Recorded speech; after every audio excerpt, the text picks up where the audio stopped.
Hello student, welcome to theta ফনিক্স। তোমরা অনেকেই প্রশ্ন করেছিলে যে জেনপাস 2025-এ যে প্রশ্নগুলো রয়েছে সেগুলোর সঠিক উত্তর কোনগুলো হবে। চলো তাহলে আজকে দেখে নিই এই জেনপাস 2025-এ কী কী প্রশ্ন রয়েছে। প্রথম প্রশ্ন রয়েছে, দেখো বায়োলজির, কোষচক্রের যে পর্যায়ে ডিএনএ প্রতিলিপিকরণ হয় তার নাম বলো। G1 দশা, S দশা, G2 দশা, M দশা। আমরা কোষচক্র সম্পর্কে জানি, কোষচক্রের ইন্টারফেজ রয়েছে, মাইটোটিক ফেজ রয়েছে। এবার এই ইন্টারফেজ দশার প্রথম যে দশাটি হয় সেটি আমরা জানি G1 দশা, তার পরবর্তী হয় S দশা, তার পরবর্তী হয় G2 দশা এবং তার পরবর্তী হয় M দশা বা মাইটোটিক দশা। তাহলে এখানে চেয়েছে কি প্রশ্নে, না ডিএনএ প্রতিলিপিকরণ কোনটাতে হয়। তাহলে দেখো এই এস দশার নামকরণ কেন হয়েছে, না তার কারণ হচ্ছে এই দশাটিকে বলা হয়ে থাকে সিনথেসিস ফেজ। অর্থাৎ সিনথেসিস মানে হচ্ছে কোনো কিছু একটা নতুন করে তৈরি হচ্ছে, এবং সেই তৈরি হওয়া যে বিষয়টি সেটি হচ্ছে ডিএনএ তৈরি হওয়াটাকেই বোঝাচ্ছে। তার মানে ডিএনএ প্রতিলিপিকরণের মাধ্যমে ডিএনএর সংখ্যাটা বাড়ে। সেই জন্য এই প্রশ্নের ক্ষেত্রে সঠিক যে উত্তরটি হবে সেটি হচ্ছে এস দশা হচ্ছে সঠিক, অর্থাৎ অপশান বি হবে সঠিক উত্তর। G1 কেন হবে না, না G1 দশায় দেখো এই এস দশার পূর্বে রয়েছে। তাহলে এস দশার পূর্বে রয়েছে তার কারণ কি, না এস দশার জন্য প্রয়োজনীয় যে সমস্ত উৎসেচক বা আরএনএ সেগুলো কিন্তু এই G1 দশায় হয়ে থাকে। পরবর্তী রয়েছে G2 দশা, দেখো এস দশার পরবর্তীতে হচ্ছে, এবং এই G2 দশায় সেই সমস্ত আরএনএ বা সেই সমস্ত প্রোটিন তৈরি হবে যে প্রোটিনগুলো মাইটোটিক দশা অর্থাৎ প্রোফেজ, মেটাফেজ, এনাফেজ, টেলোফেজ এই দশাগুলোকে নিয়ন্ত্রণ করবে। সেই জন্য G2 হবে না বা পরবর্তী M দশাও হবে না। তাহলে সঠিক উত্তর যেটা দেখলাম সেটা হচ্ছে বি। তাহলে পরের প্রশ্ন আমরা চলে যাই। পরের প্রশ্ন কি বলছে, এন্ডোস্পার্মের প্লয়েডি স্তরটি হলো। তাহলে আমাদের জানতে হবে এই এন্ডোস্পার্ম কিভাবে গঠিত হয়, বা এন্ডোস্পার্ম গঠিত হতে গেলে সেখানে দেখো সেখানে শুক্রাণুর প্রয়োজন, এবং এই শুক্রাণুর সাথে যদি নির্ণিত নিউক্লিয়াস মিলন ঘটে, অর্থাৎ নির্ণিত নিউক্লিয়াস এবং শুক্রাণু এই দুইয়ের মিলনে কিন্তু এই এন্ডোস্পার্ম গঠিত হয়। এদিকে শুক্রাণু কত হয় আমরা সবাই জানি, এটি হ্যাপ্লয়েড হয়। আবার নির্ণিত নিউক্লিয়াস কত হচ্ছে, সেটি হচ্ছে ডিপ্লয়েড। এই দুটোর সংমিশ্রণে যদি হয় তাহলে সেটি দাঁড়াচ্ছে কত, 3n। তাহলে এখানে এই 3nই হবে সঠিক উত্তর। তাহলে বিকল্পগুলো রয়েছে, দেখো হ্যাপ্লয়েড মানে n সংখ্যককে বোঝাচ্ছে, তাই এটি সঠিক নয়। ডিপ্লয়েড যেটি শুক্রাণু এবং ডিম্বাণুর মিলনে গঠিত হয়, সেই জন্য এটা 2n, এটিও সঠিক হবে না। আর ট্রিপ্লয়েড 3n, অর্থাৎ অপশান সি হবে সঠিক। আর টেট্রাপ্লয়েড সেটা 4n কে বোঝায়, সেই জন্য এখানে কিন্তু কখনোই 4n গঠিত হবে না। তাই এন্ডোস্পার্মের ক্ষেত্রে প্লয়েডি স্তর সবসময় হবে 3n। তাহলে সঠিক উত্তর হচ্ছে অপশান সি। তাহলে চলো পরের প্রশ্নের উত্তর আমরা দেখব। প্রশ্নটা রয়েছে, দেখো ভারতীয় সবুজ বিপ্লবের জনক কাকে বলা হয়। বিকল্পগুলো ভালো করে দেখো, আর মিশ্র, নরম্যান ই বরলক, এম এস স্বামীনাথন, আর হচ্ছে সুশ্রুত। এখানে এই যে আর মিশ্র, এই আর মিশ্রকে বলা হয়ে থাকে ভারতীয় বাস্তুবিদ্যার জনক, ভারতীয় বাস্তুবিদ্যার জনক বলা হয়ে থাকে। পরবর্তী যেটি রয়েছে নরম্যান বার্লক, তাকে কিন্তু সবুজ বিপ্লবের জনক বলা হয়ে থাকে, কিন্তু সেটা বিশ্বের সাপেক্ষে। কিন্তু প্রশ্নে দিয়েছে দেখো ভারতীয় সবুজ বিপ্লবের জনক, সেই জন্য ভারতীয় সবুজ বিপ্লবের জনক যাকে বলা হয়ে থাকে তিনি হলেন এম এস স্বামীনাথন। কেন একে বলা হয়, তার কারণ হচ্ছে এই এম এস স্বামীনাথন তিনি কিন্তু উচ্চ ফলনশীল গমের প্রজাতি তিনি কিন্তু প্রথমে ভারতে নিয়ে আসেন এবং সেখানে সেইগুলোর ব্যবহার বাড়ান এবং তার ফলন বাড়ান। সেই জন্য এই এম এস স্বামীনাথনকে আমরা বলে থাকি ভারতীয় সবুজ বিপ্লবের জনক। তাই অপশান সি হবে সঠিক। নরম্যান বার্লককে বলা হয় সবুজ বিপ্লবের জনক বিশ্বের সাপেক্ষে। শুধু সবুজ বিপ্লবের জনক বললে সেক্ষেত্রে হতো নরম্যান বার্লক, সবুজ বিপ্লবের জনক।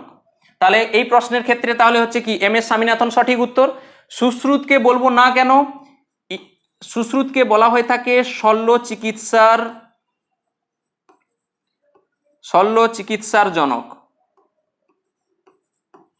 অর্থাৎ শল্য চিকিৎসা সুশ্রুতের হাত ধরেই পরবর্তীতে দেখা গেছে যে এর হাত ধরেই কিন্তু শল্য চিকিৎসাটা শুরু হয়েছিল। তাহলে এই প্রশ্নের আমরা দেখলাম সঠিক উত্তর অপশান সি। চলো পরের প্রশ্ন আমরা দেখে নিই, এদের মধ্যে কোনটি বায়ুজীবী মুক্ত নাইট্রোজেন সংবন্ধনকারী অণুজীব। এখানে বলেছে দেখো বায়ুজীবী এবং তার সঙ্গে মুক্ত নাইট্রোজেন সংবন্ধনকারী অণুজীব। তাহলে প্রথমে রয়েছে দেখো অ্যাজোটোব্যাক্টার, নস্টক, ক্লোরোবিয়াম আর হচ্ছে কি ক্যালোথ্রিক্স। তার মানে এখানে যেগুলো রয়েছে সেগুলোর মধ্যে দেখো ভালো করে, নস্টক হচ্ছে কি ব্লু গ্রিন অ্যালগি, এবং বায়ুজীবী অথচ নাইট্রোজেন সংবন্ধন করে এদের মধ্যে একমাত্র সেটি হচ্ছে এই অ্যাজোটোব্যাক্টার। তাই অ্যাজোটোব্যাক্টার এক্ষেত্রে হবে সঠিক উত্তর। অ্যাজোটোব্যাক্টার বায়ুজীবী একাধারে, আবার অন্যদিকে সে নাইট্রোজেনও সংবন্ধন করতে পারে। তাই এই প্রশ্নের ক্ষেত্রে সঠিক উত্তর হচ্ছে অপশন এ। এর পরবর্তী প্রশ্ন দেখো, মানবদেহের সবচেয়ে ছোট অস্থি কোনটি? অপশন এ স্টেপিস, ফিমার, আলনা এবং টার্সাল। দেখো স্টেপিস কোথায় থাকে? আমাদের কান বা কর্ণ, যে মধ্যকর্ণ রয়েছে সেই মধ্যকর্ণে কিন্তু 3 রকমের অস্থি আমরা দেখে থাকি, রেডিয়াস, পজ করো,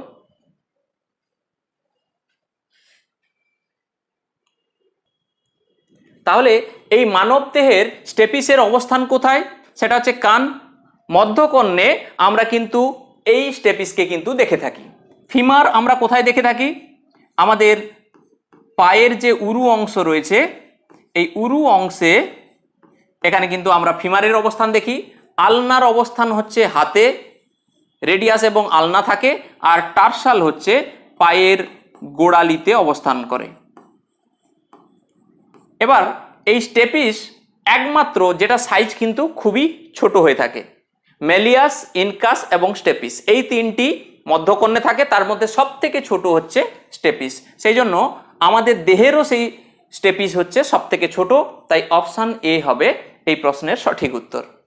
নেক্সট প্রশ্ন আমরা দেখে নেব, সবাত শোষণের সময় ইলেকট্রন পরিবহন শৃঙ্খলে চূড়ান্ত ইলেকট্রন গ্রহণকারী হলো NADH, CO2, H2O এবং O2।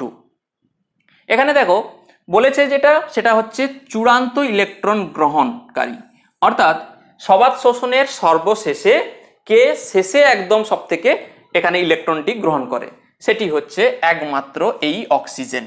কেন না NADH কখনোই ইলেকট্রন গ্রহণ করে না, বা এখানে প্রোটন থেকে বা ইলেকট্রন যুক্ত হয়ে সেখানে কখনোই জলও তৈরি হয় না। আর কার্বন ডাই অক্সাইড সেক্ষেত্রে কি হয়, উপজাত পদার্থ হিসাবে তৈরি হয়। একমাত্র অক্সিজেন যেটি হচ্ছে চূড়ান্ত ইলেকট্রন গ্রহণকারী হিসাবে সেখানে পরিগণিত হয়। তাহলে পরের প্রশ্ন কি রয়েছে আমরা দেখে নেব। পরের প্রশ্ন রয়েছে দেখো, ইনসুলিন হরমোনের কাজ কি? এর থেকে সোজা প্রশ্ন আর হয় না। তার কারণ ইনসুলিন হরমোন আমরা জানি যখন আমরা খাবার খাই রক্তে গ্লুকোজের পরিমাণ বেড়ে যায়, তখন এই গ্লুকোজের মাত্রাকে কমাতে সাহায্য করে একমাত্র ইনসুলিন। তাহলে বিকল্পগুলোর মধ্যে দেখো অপশন সি রয়েছে যেটি রক্তে গ্লুকোজের মাত্রা নিয়ন্ত্রণ করা, তাহলে এটি হচ্ছে সঠিক। প্রথমেরটা সঠিক নয় কেন না বৃদ্ধি নিয়ন্ত্রণ করা, বৃদ্ধি নিয়ন্ত্রণ করে একমাত্র যে হরমোন সেটি হচ্ছে গ্রোথ হরমোন। আমরা সবাই জানি গ্রোথ হরমোন বৃদ্ধিতে সহায়তা করছে। ফ্লাইট প্রতিক্রিয়া যে নিয়ন্ত্রণ করে সেটি আমরা জানি অ্যাড্রিনালিন। অ্যাড্রিনালিন তখনই ক্ষরিত হয় যখনই আমার শরীর একটি বিশেষ পরিস্থিতি মোকাবিলা করার জন্য তৈরি হয়, তখন কিন্তু অ্যাড্রিনালিন প্রয়োজন। রক্তের গ্লুকোজের মাত্রা নিয়ন্ত্রণ করা যেটি হচ্ছে ইনসুলিন হরমোনের প্রধান কাজ। আর TSH সংশ্লেষণকে উদ্দীপিত করা, TSH অর্থাৎ থাইরয়েড স্টিমুলেটিং হরমোন, এটিকে উদ্দীপিত করে পিটুইটারি। সেই জন্য এটিও কিন্তু সঠিক নয়। তাই একমাত্র সঠিক এই প্রশ্নের ক্ষেত্রে যেটি হচ্ছে সেটি হচ্ছে অপশান সি। আশা করি তোমাদের এটা বোঝা গেছে। তাহলে পরের প্রশ্ন আমরা দেখে নেব। পরের প্রশ্ন বলছে যে নিম্নলিখিত কোনটি বংশগত অসংক্রামক রোগের উদাহরণ? ভালো করে দেখো কি বলেছে, বংশগত বলেছে আবার অসংক্রামক। তাহলে বিকল্পগুলো দেখলেই আমাদের কাছে সুস্পষ্ট হয়ে যাবে কোনটা সঠিক উত্তর হবে। দেখো ইনফ্লুয়েঞ্জা কখনোই বংশগত নয়, তাহলে প্রথমে আমরা বাদ দিতে পারছি যে এটি বংশগত নয়, তাহলে অপশান এ হচ্ছে না। দেখো যক্ষা একটি বায়ুবাহিত, তাই এটিও কিন্তু বংশগত নয়। এটি কি? এটি হচ্ছে বায়ুবাহিত। পরবর্তী দেখো ম্যালেরিয়া হচ্ছে কি প্রোটোজোয়া গঠিত, বা আদ্য প্রাণী ঘটিত, যেটা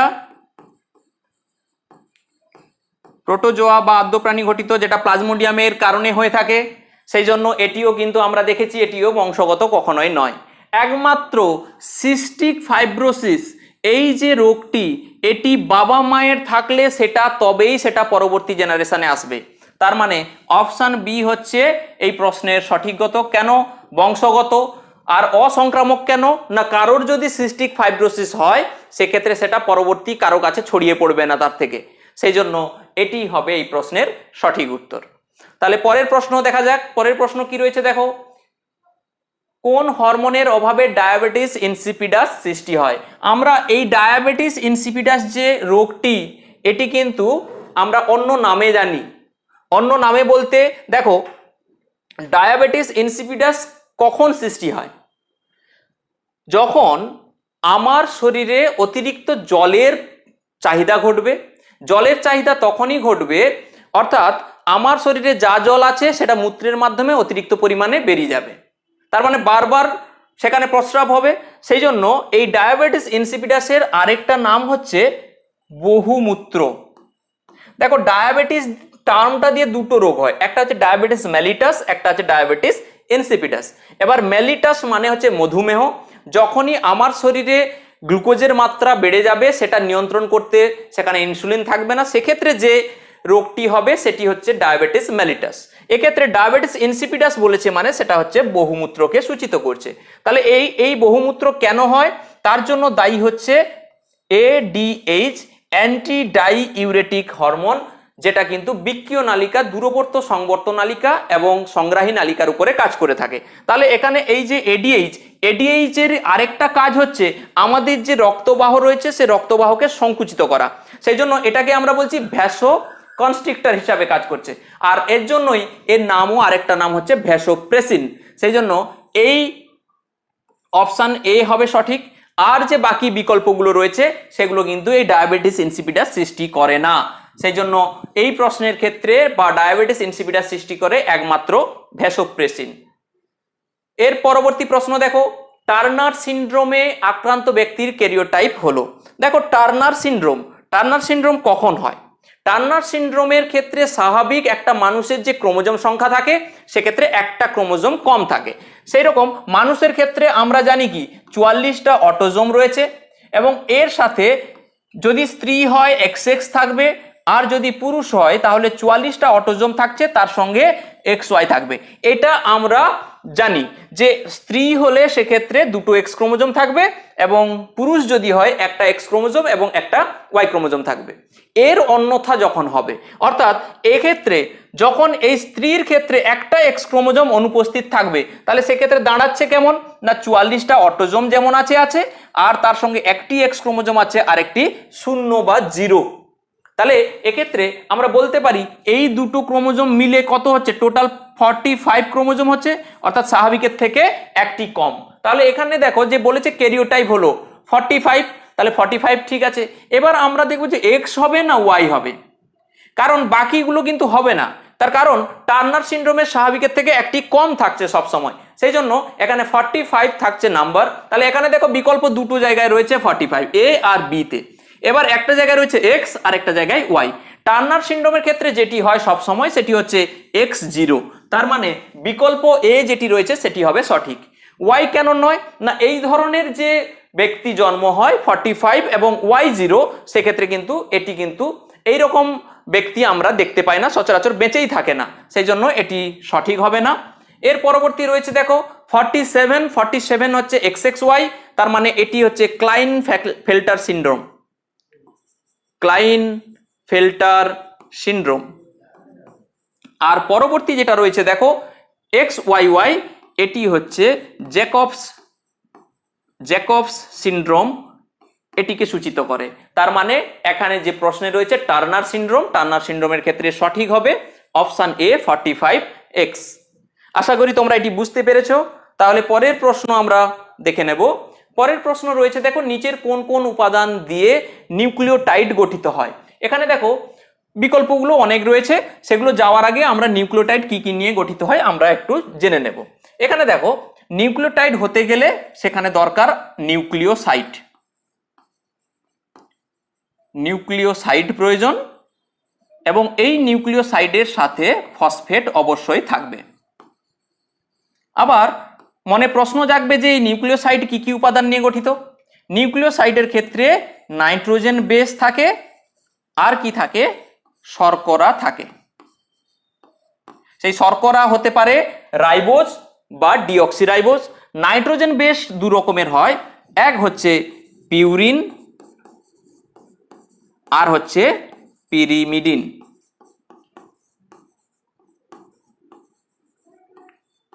তাহলে দেখো পিউরিন থাকতে হবে, পিরিমিডিন থাকতে হবে, শর্করা থাকতে হবে, ফসফেট থাকতে হবে, এটাই হচ্ছে নিউক্লিওটাইডের গঠনে। তাহলে এখানে দেখো পিউরিন রয়েছে, পিরিমিডিন রয়েছে, ফসফেট রয়েছে। দেখো পিউরিন, পিরিমিডিন আর ফসফেটের কথা বলেছে, শর্করার কথা কিন্তু বলেনি। তার মানে প্রথমে যেটি বিকল্প সেটি কিন্তু ভুল। তাহলে দেখো পরের যে বিকল্পটি রয়েছে পিউরিন, শর্করা, ফসফেট, এটি কেন সঠিক হবে না? তার কারণ দেখো পিউরিন বলেছে, আবার শর্করা বলেছে, ফসফেট বলেছে, পিরিমিডিন কিন্তু বলেনি। তার মানে এখানে নিউক্লিওটাইড হতে গেলে পিউরিনও হয় আবার পিরিমিডিনও হয়, তার মানে একটাকে সেখানে স্কিপ করে যাচ্ছে, সেই জন্য বিকল্প বি কিন্তু দেখো সঠিক নয়। বিকল্প সি, বিকল্প সি যেটি রয়েছে সেটা দেখো নাইট্রোজেন বেস বলেছে। নাইট্রোজেন বেস বলা মানে আমরা ধরে নিতে পারি পিউরিনও বলেছে আবার পিরিমিডিনও বলেছে। তাহলে পিউরিন, পিরিমিডিন, তার সঙ্গে বলেছে দেখো শর্করা, ফসফেট, শর্করা রয়েছে আর ফসফেট রয়েছে, তার মানে সঠিকভাবে নিউক্লিওটাইডের যে গঠন সেটাকে কিন্তু সূচিত করছে। পরবর্তী রয়েছে দেখো পিরিমিডিন, শর্করা, ফসফেট, শুধুমাত্র পিরিমিডিনকেই বলেছে, এখানে পিউরিনকে বলেনি, তার মানে এই যে বিকল্পটি এটিও কিন্তু সঠিক হবে না। তাহলে এই প্রশ্নের ক্ষেত্রে সঠিক যে উত্তরটি সেটি হলো অপশন সি। এর পরের প্রশ্ন আমরা দেখে নেব। এর পরের প্রশ্নটি বলেছে দেখো যে একটি কোষ থেকে কতবার মাইটোসিস হলে 128টি অপত্য কোষ সৃষ্টি হবে। এবার এই ধরনের প্রশ্ন যদি আমাদের করতে হয়, বলেছে মাইটোসিস, মাইটোসিস হওয়া মানে আমরা জানি অপত্য যে কোষ তৈরি হবে সেটি কিন্তু জনিত্রী কোষের হুবহু একই রকম হবে এবং দুটি কোষ তৈরি হবে। এবার এই যে দুটি কোষ তৈরি হলো সেই জন্য যে সূত্রটি আমাদের অ্যাপ্লাই করতে হবে সেটি হচ্ছে 2n। এবার এই 2n যে সূত্রটি, এটি মানে হচ্ছে এই 2n সংখ্যক জেনারেশনের পরে এখানে এই অপত্য কোষ তৈরি হয়েছে, সেখানে আমরা ধরেই নেব যে 2n সমান 128। আবার এই 128কে আমরা লিখতে পারি যে 2⁷, সেক্ষেত্রে n সমান দাঁড়াচ্ছে কত, 7। অর্থাৎ একটা কোষ যদি 7টা বা 7বার মাইটোসিস বিভাজন করে সেক্ষেত্রে কিন্তু 128টি অপত্য কোষ তৈরি করবে। তাহলে এই প্রশ্নের ক্ষেত্রে সঠিক উত্তর হবে অপশন এ। এই ধরনের অনেক প্রশ্ন পরীক্ষায় এসে থাকে, তাই এই ধরনের প্রশ্নগুলো সবসময় কিন্তু এই 2n এই সূত্রটিই কিন্তু অ্যাপ্লাই করতে হবে। আশা করি এটি বুঝতে পেরেছো। চলো পরের প্রশ্ন আমরা দেখে নেব। মল্টোজ একটি মনোস্যাকারাইড, ডাইস্যাকারাইড, অলিগোস্যাকারাইড, পলিস্যাকারাইড। আগে বলো যে এই মনোস্যাকারাইড মানে কি। এখানে গ্লুকোজের বা শর্করা কটা থাকবে, একটি থাকবে। ডাইস্যাকারাইড, ডাইস্যাকারাইডের ক্ষেত্রে শর্করার সংখ্যা কটা থাকবে, দুটি থাকবে। অলিগোস্যাকারাইড, অলিগোস্যাকারাইড হচ্ছে 3 থেকে 10টি থাকবে, অর্থাৎ স্যাকারাইড বা শর্করা অণুগুলো কত থাকবে, 3 থেকে 10। আর পলিস্যাকারাইড হচ্ছে 10-এর বেশি, 10-এর বেশি থাকবে। এবার আমরা মল্টোজকে ভাঙবো, মল্টোজ কি কি নিয়ে গঠিত সেটা দেখব। মল্টোজ যে দুটো শর্করা নিয়ে গঠিত সেটি হচ্ছে 2 অণু গ্লুকোজ। তাহলে গ্লুকোজ এবং তার সঙ্গে আরেকটি গ্লুকোজ যুক্ত হলে সেক্ষেত্রে গঠিত হয় মল্টোজ। তাহলে আমরা শর্করা কটা দেখতে পাচ্ছি, দুটো দেখতে পাচ্ছি, তাই এটি হবে ডাইস্যাকারাইড। তাহলে ডাইস্যাকারাইড হবে এই প্রশ্নের সঠিক উত্তর। এইভাবে মল্টোজের জায়গায় যদি অন্য কিছুও দিয়ে থাকে সেটা আমরা সহজেই করতে পারবো। আগে ভেঙে নেব কি বলেছে, তার মধ্যে কি কি নিয়ে গঠিত, এইটা আমাদেরকে মাথায় রাখতে হবে, সেই অনুযায়ী এই ধরনের প্রশ্নগুলো অ্যাটেম্প্ট করতে হবে। তাহলে এই প্রশ্নের সঠিক উত্তর হচ্ছে ডাইস্যাকারাইড। তাহলে মল্টোজ একটি ডাইস্যাকারাইড। এর পরবর্তী রয়েছে যে প্রশ্নটি একটি বায়োমলিকুলস চ্যাপ্টারের কোশ্চেন, আলফা হেলিক্স এবং বিটা প্লেটেড সিট কোন স্তরের প্রোটিন গঠনের উদাহরণ। অপশন এ প্রাথমিক, অপশন বি গৌণ, ত্রিমাত্রিক এবং চতুর্মাত্রিক। আমরা জানি যে এই 4 রকমের গঠন কিন্তু আমরা প্রোটিনের গঠনে দেখে থাকি। প্রাথমিক গঠনটা কেমন হয়, অ্যামাইনো অ্যাসিডগুলো পরপর জুড়ে গেছে, দিয়ে লম্বা একটা চেনের মতন বা একটা শৃঙ্খল তৈরি করছে। এখানে কিন্তু বলেই দিয়েছে আলফা হেলিক্স এবং beta pleated sheet. Alpha helix কি হয়, এই গঠনটা, প্রাইমারি গঠনটা আস্তে আস্তে করে আরো কনডেন্সড হতে থাকে, একটা নির্দিষ্ট অক্ষের সাপেক্ষে সেখানে কিন্তু যায়। আর বিটা প্লেটেড সিটও সেখানে এই প্রাইমারি যে গঠন রয়েছে বা প্রাথমিক গঠন রয়েছে, সেই প্রাথমিক গঠনগুলো একটা তলে সজ্জিত থাকে। তার মানে প্রাথমিক গঠনের পরবর্তী আমরা কিন্তু এই আলফা হেলিক্স এবং বিটা প্লেটেড দেখে থাকি। তাহলে প্রাথমিক গঠনের পরবর্তী কোনটা হয়? গৌণ গঠন। তাই গৌণ গঠন হবে এই প্রশ্নের সঠিক উত্তর। Alpha helix beta pleated sheet সবসময় আমরা গৌণ গঠনে আমরা কিন্তু দেখে থাকবো। তাই সঠিক উত্তর হচ্ছে একমাত্র অপশন বি।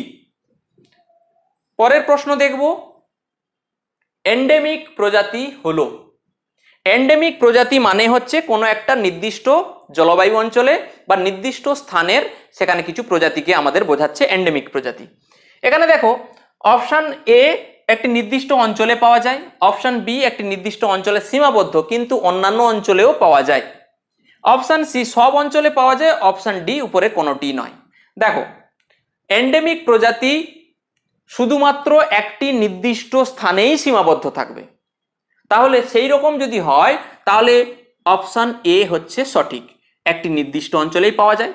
পরেরটা বলেছে দেখো, নির্দিষ্ট অঞ্চলে সীমাবদ্ধ কিন্তু অন্যান্য অঞ্চলেও পাওয়া যায়। এন্ডেমিক প্রজাতি তাদেরকে বলবো না, এন্ডেমিক প্রজাতি শুধুমাত্র আমরা বলবো তাদেরকেই যারা শুধুমাত্র একটা নির্দিষ্ট অঞ্চলেই থাকবে, নির্দিষ্ট জলবায়ু অঞ্চলে থাকবে, নির্দিষ্ট ভৌগোলিক পরিবেশে অবস্থান করবে, তাদেরকে সেই অঞ্চলের সাপেক্ষে বলবো এন্ডেমিক। তাই অপশন এ এই প্রশ্নের ক্ষেত্রে হবে একদম সঠিক উত্তর।